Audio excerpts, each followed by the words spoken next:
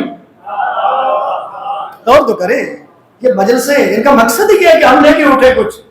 یہ بیعت معصوم کی تھی، مسلم کی نہیں تھی.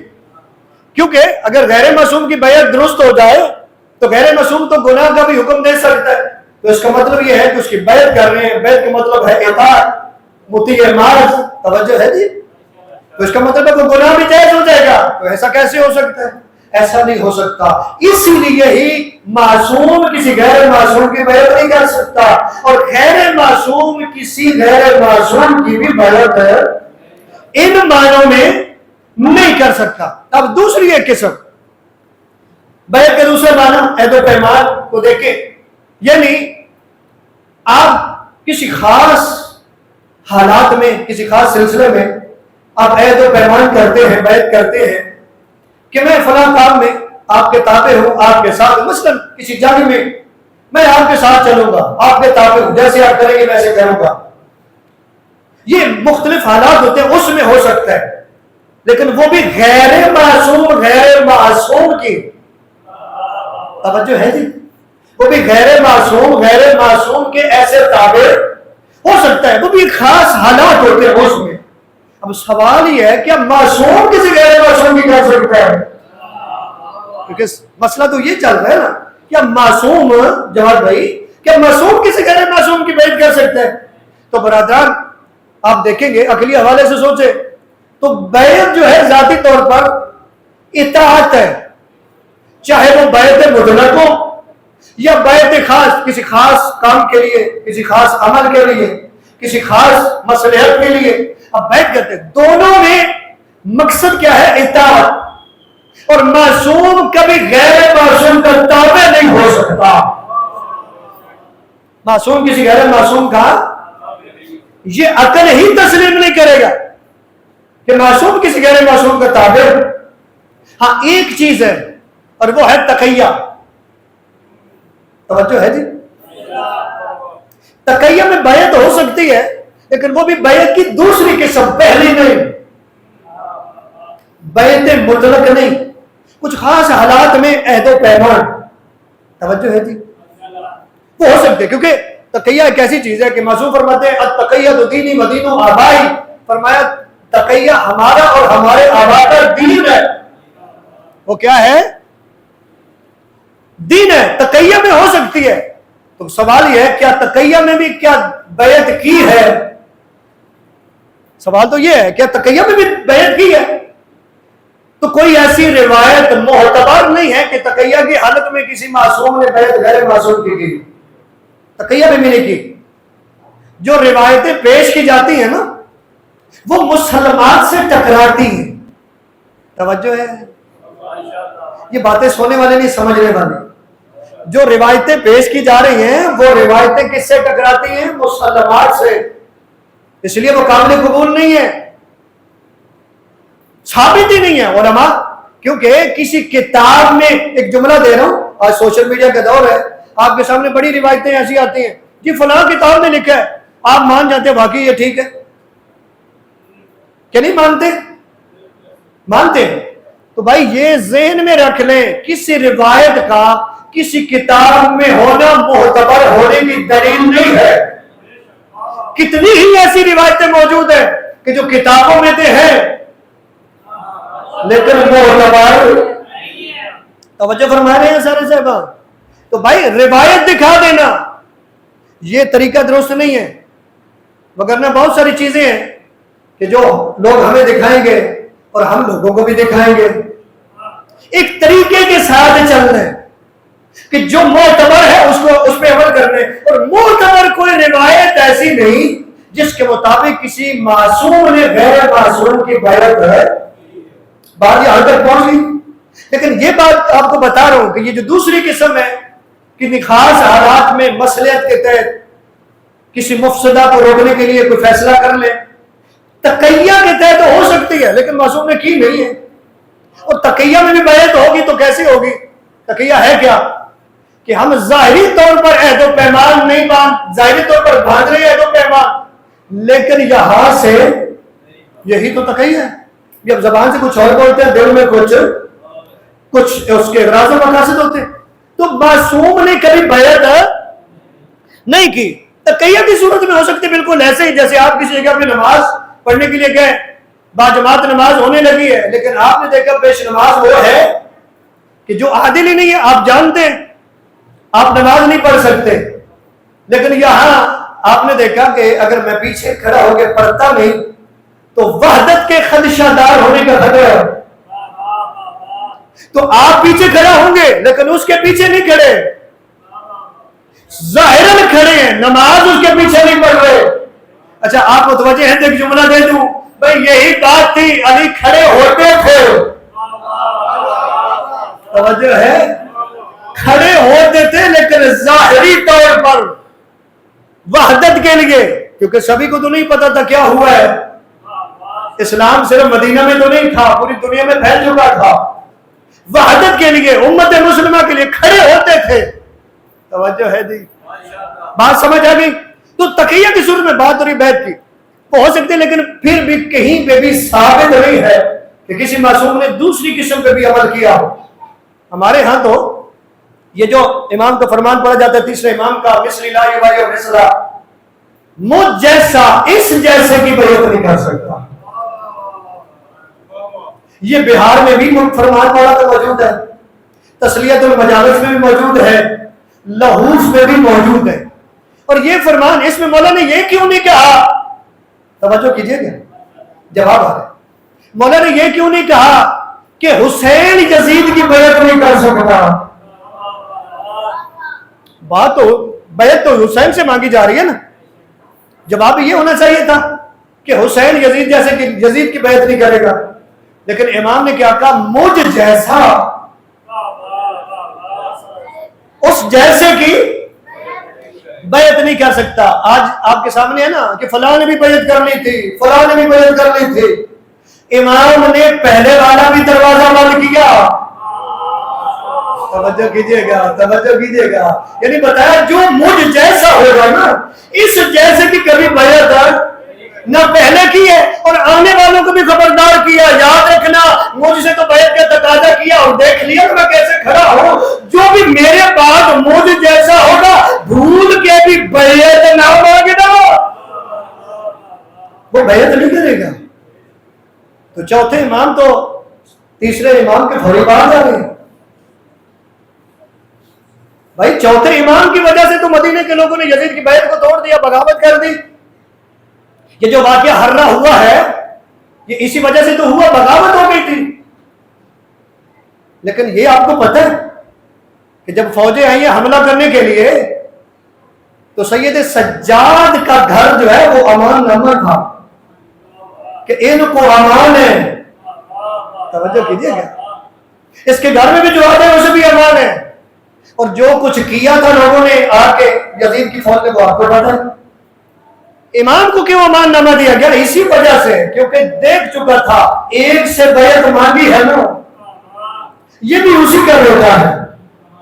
تو برادران بیعت کے بارے میں ذہن میں رکھ لیں کہ بیعت کہیں سے بھی ثابت نہیں ہے کہ کسی معصوم نے کسی غیر معصوم کی بیعت کی، نبی تو کہہ رہے ہیں یہ اللہ کی رسی ہے، ان کو پکڑنا ہے. بیعت تو جنہوں نے پکڑنا ہے انہوں نے کرنی ہے. کیا کرنا ہے؟ انہوں نے بیعت کرنی. بس ختم کر دیا. یہی تو مسائل تھے. یہ جتنا ظلم ہوا اللہ کی رسی کو ہی تو چھوڑ دیا.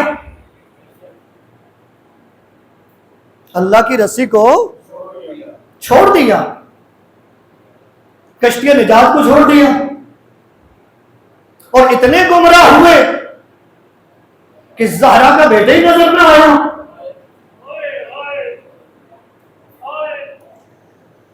آپ سے بھی گزارش کروں گا، موضوع میرا تھا نا اللہ کی رسی، کہ اللہ کی رسی کو پکڑ لیں. آج بڑی ضرورت ہے کہ آپ کو ایک ہونے کی. ہمارے اندر بھی تقسیم ہے، اور اتنی تقسیم ہے. یہ ماتمی ہے تو مجلس میں نہیں آئے گا، یہ عزادار ہے یہ ماتم نہیں کرے گا. یاد رکھیے گا دین ایک دو چیزوں کا نام نہیں. آسان کرو تو دین ایک پیکج کا نام ہے، جس میں نماز بھی ہے، جس میں روزہ بھی ہے، جس میں حج بھی ہے، جس میں خمس بھی ہے، جس میں زکات بھی ہے، جس میں جہاد بھی ہے، جس میں امر بالمعروف بھی ہے، جس میں نہی عن المنکر بھی ہے، جس میں عزاداری بھی ہے، جس میں ماتم بھی ہے. نمازی وہ اچھا ہے جو ماتمی ہے، اور ماتمی وہ اچھا ہے جو عزادار بھی ہے، نمازی بھی ہے. کیوں؟ آپ یہاں آتے ہیں یہ ذکر حسین ہے، اور جو نماز پڑھتے ہیں وہ ہے مقصد حسین. اور ماننے والا تو وہ ہے نا جو نہ ذکر کو بھولے نہ مقصد کو بھولے. سمجھ آ رہی بات کی؟ تو ان سے باہر آئیں، ذکر کو سمجھے، اس کی اہمیت کو سمجھے. یہ ذکر کا مقام کیا ہے؟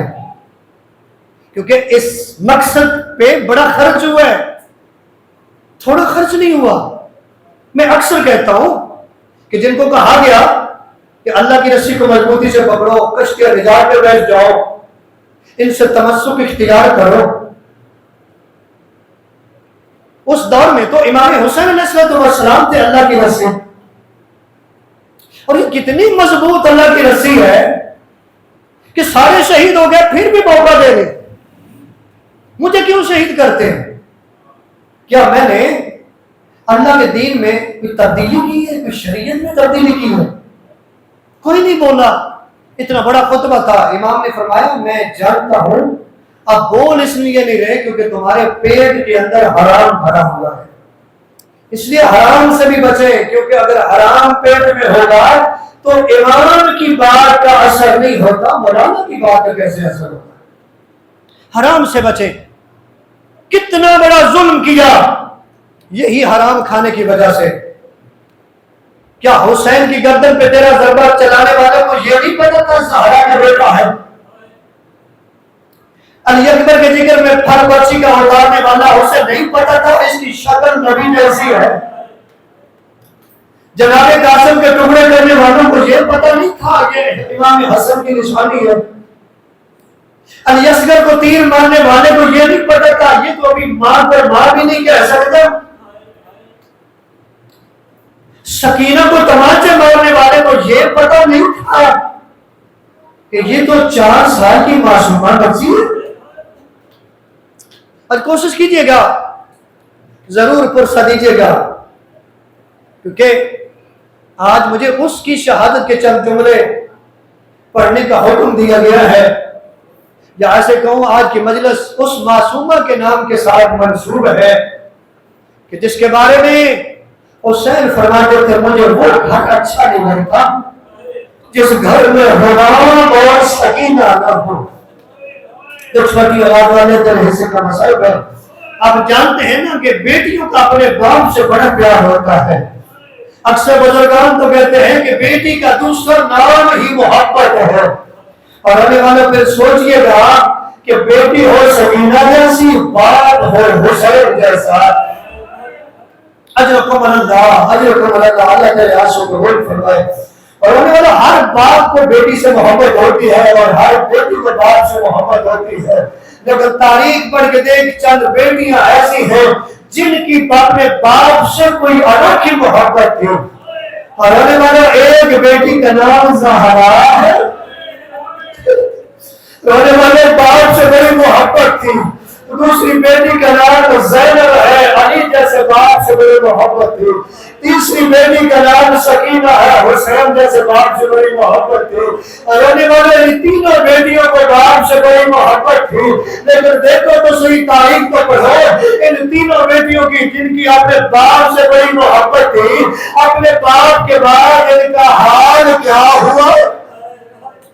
رونے والے زہرا کا حال یہ ہوا کہ رونے والے دائیں ہاتھ سے تصویری پڑھ سکتی تھی، پسلیاں ٹوٹ گئی اور ساتھ کے سہارے پہ چلتی اللہ تیرے آنسو کو ڈول گئے۔ رونے والے زینب کا حال یہ ہوا، کربلا سے کوفہ، کوفہ سے شام، یہ حال ہوا۔ سار زخمی ہے، بدن زخمی ہے، لباس ہے اس کا رنگ دار ہو چکا ہے۔ سکینہ کا کیا حال ہوا؟ عزادارو، حسین کی 4 سال کی بیٹی، ایک جملہ تاریخ کے کہتا جو تاریخ میں 2 نام موجود ہیں کہ زندان شام میں علی کی امام حسین کی بیٹی جو شہید ہو گیا، ایک نام ہے سکینہ، ایک نام ہے رقیہ۔ جب آپ مقتل کی کتابیں پڑھیں گے تو اکثر مقتل کی کتابوں میں نام موجود ہے جناب رقیہ۔ کیا نام ہے جی؟ رقیہ، لیکن بیٹی حسین کی ہی ہے اور واقع شہادت بھی ایک جیسا ہے۔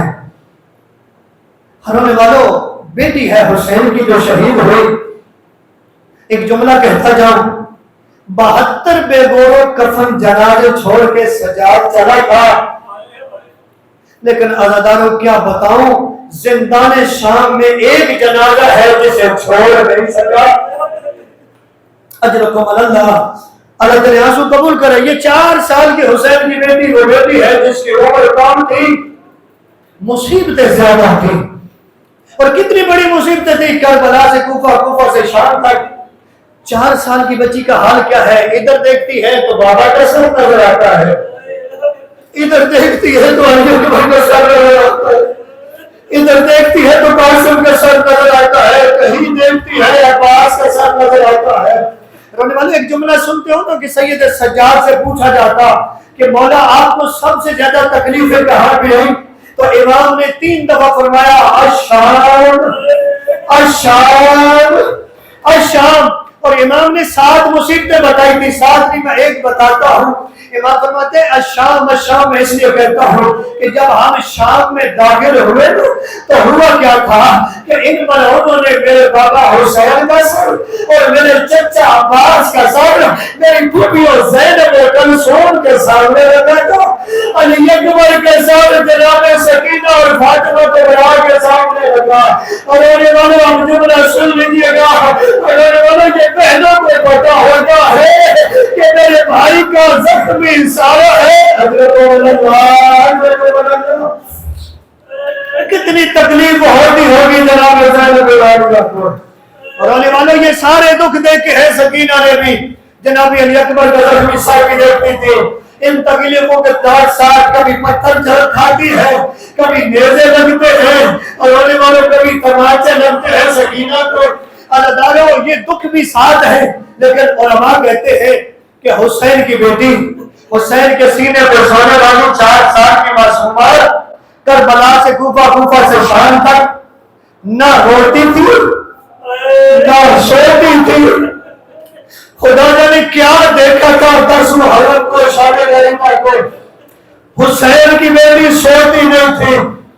علماء نے تاریخ میں لکھا کہ ایک موقع ایسا آیا حسین کی بیٹی سو گئی، اور رونے والے جو ہوئی سونے کی دیر تھی، اب جن کی 4 سال کی بیٹیاں ہیں، یہ مسائل آپ کے حصے کار کے حوالے کرتا ہوں۔ عزادارو، علماء نے لکھا کہ جب بیٹی حسین کی سو گئی تو حسین کی بیٹی کو خواب میں اپنے بابا کی زیارت ہوئی، اور رونے والا جب اٹھی ہے، ایسے بازو بلند ہیں، ہاتھ ایسے کیے ہوئے ہیں، ایسے آنکھیں بند ہیں، اور رونے والے زندان کے دروازے کی طرف دوڑتی ہے، تو لوگ کہتی ہے بابا مجھے چھوڑ کے کہاں جا رہے ہو؟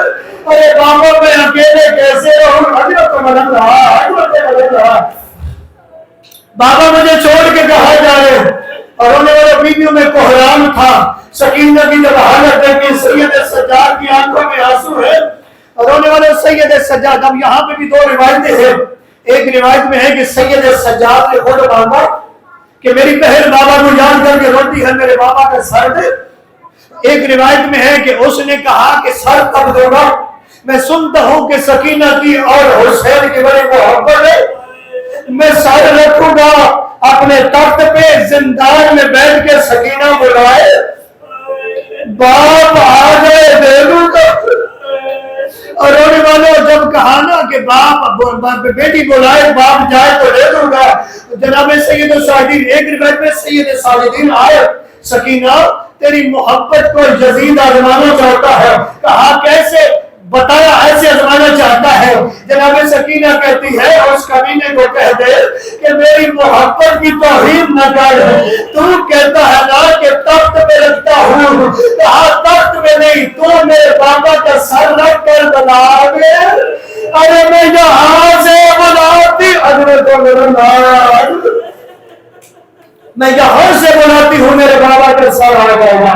اللہ تعالیٰ بس دو جملے کہنے کی اجازت دے دے. دوسری روایت یہ ہے کہ حسین کی بیٹی روئی اتنا کہ اس کے غلاموں نے کہا, پوچھا جب کون روتا ہے؟ کہا حسین کی بیٹی ہے. کہا کیسے چپ کرتی ہے؟ کہا سر بھیج. بابا کو یاد کر کے روتی ہے. ایک تخت میں سر رکھا, اوپر رومال تھا, لے کے چلے رونے والوں کے تخت, اس کے اندر مظلوم کا سر, اوپر رومال ہے. زندان پہ آئے قیدی تیرا بابا آیا. رونے والے امام آئے زندان کے دروازے میں, ہاتھ پہ بندھے ہوئے تھے. امام کے بندھے ہوئے ہاتھ پہ بابا کا سر ہے. عزاداروں سید سجاد رونا چاہتے تھے کیونکہ جی بھر کے رو نہیں سکے اپنے بابا کو, اور رونے والے رونا چاہتے تھے لیکن زیادہ اس لیے نہیں روئے کہیں میری بہن روتی روتی بات نظر آئے. اور رونے والے سر کو لے کے چلے ہیں, تخت میں سر ہے, زندان میں آ رہے ہیں. بعض علماء کہتے ہیں امام نے بیویوں کو بھی منع کیا کہ کوئی بیوی اونچا نہ روئے, میں کوئی اور غم برداشت نہیں کر سکتا, میری سکینہ بہن مر نہ جائے. اور زداروں سر کو لے کے امام آئے سکینہ کے پاس رکھا ہے سر کو, اور منظر بنانا ایسے سر پڑا ہے. حسین کی 4 سال کی بیٹی نے سر کو دیکھا, دیکھ کے پھر سجاد کی طرف دیکھا. سجاد میں نے کھانا تو نہیں مانگا, ارے میں تو بابا کو ملنا چاہتی ہوں. سید سجاد کہتے ہیں سکینہ روئے سے دیکھ, ارے کھانا نہیں تیرا بابا ملنے کے لیے. حضرت اللہ تیرے رسول قبول کرے, تیرا بابا ملنے کے لیے آیا. اب اتنے عرصے کے بعد پتا چلے بابا ملنے کے لیے آیا تو بیٹیوں کی کیا حالت ہوتی ہے؟ آگے بڑھی ہے, رومال ہٹایا ہے. اب میرا پڑھ لینا آسان ہے, آپ کا سن لینا آسان ہے. میں نے پڑھ لیا, رومال ہٹایا. اب ذرا اس سکینہ کا کلیجے سے پہنچ, اس سکینہ کے دل سے پہنچ. کس نے جب رومال ہٹایا حالت کیا دیکھی؟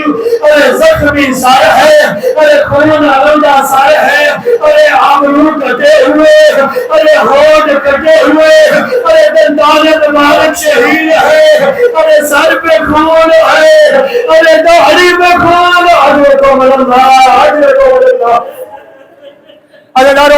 حسین کی بیٹی نے سر کو اٹھایا, ارے گود میں رکھا. بیٹیوں والے بیٹھے ہو گے نا, رونے والوں اگر بیٹی دکھی ہو نا, بیٹی دکھی ہو, عرصے کے بعد اگر باپ کو ملے تو ضرور اپنے دکھ باپ کو بتاتی ہے نا. جس بیٹی کی میں بات کر رہا ہوں نا, اس نے کہیں تیر لگتے دیکھے بھائیوں کو, کبھی چچا کے بازو کرتے دیکھے, کہیں خود کو تماچے لگے, کہیں خود کی پشت پہ تالی آنے لگے. ارے بڑے دکھ دیکھے نا, بڑی تکلیفیں دیکھی. ہم جب بابا نظر آیا, ارے ہاتھوں میں بابا ہے, کبھی کہتی ہے بابا تمہیں کیا بتاؤں مجھے تماچے لگتے رہے, کبھی کہتی ہے بابا مجھے تازیانے لگتے رہے. ارے بابا آگے کھول, ارے میں مدینے والی سکینہ نہیں, ارے میں مسلمانوں کی قیدی ہوں. اب جملہ سن لیجیے گا.